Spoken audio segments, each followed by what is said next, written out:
Hi, I'm Christian Lloyd B. Magan. My topic is all about developing a CSR strategy. The basis for developing a CSR strategy is provided by the competency framework of the CSR Academy 2006, which is made up to 6 characteristics. First characteristic is understanding society. Understanding how business operates in the broader context and knowing the social and environmental impact of the business and on society. Second is building capacity. Building the capacity of others to help manage the business effectively. For example, suppliers understand the business's approach to the environment and employees can apply social and environmental concerns in their day-to-day rules. Third is questioning business as usual. Individuals continually questioning the business in relation to a more sustainable future and being open to improving the quality of life in the environment. Fourth is stakeholder relations. Understanding who is the key stakeholders are in the risk and opportunity they present, working with them through consultation and taking their views into account. Fifth is strategic view. Ensuring that social and environmental views are included in the business strategy. For example, that they are integral the way the business operates. The last characteristic is harnessing diversity. Respecting that people are different, which is reflected in fair and transparent business practices. To develop and implement a CSR strategy based on this principle, it is necessary to understand the business and social environment in which the firm operates. You need to know what is the main purpose of your business.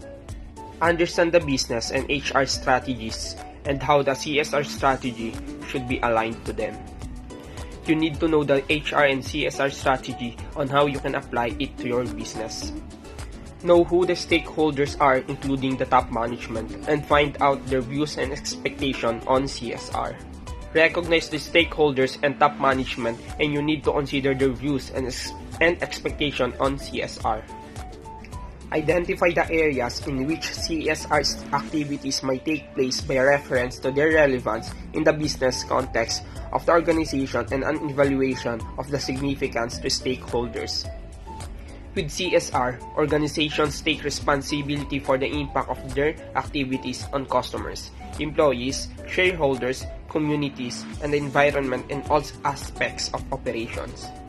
Prioritize as necessary on the basis on assessment of the relevance and significance of CSR to the organization and its stakeholders and the practicalities of introducing the activity or practice. When you formulate a CSR strategy, you need to prove its relevance to the stakeholders and top management, and if it's necessary to the organization.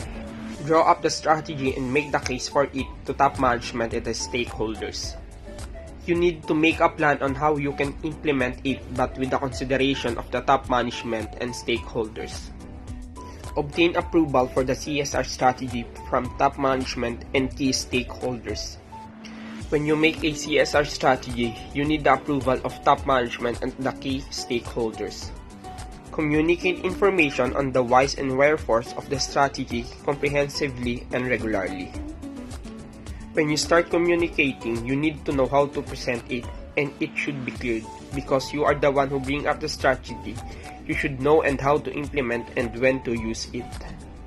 Provide training to employees on the skills they need to use in implementing the CSR strategy. If you present CSR strategy, you need ways on how will employees implement your CSR strategy. You need to make a training on how they will use their skills and how they will apply your CSR strategy. Measure and evaluate the effectiveness of CSR. How? You need to implement it. You need to have trials because in planning, there is always a trial and error for you to identify the effectiveness of the CSR strategy. That's all. Thank you for listening.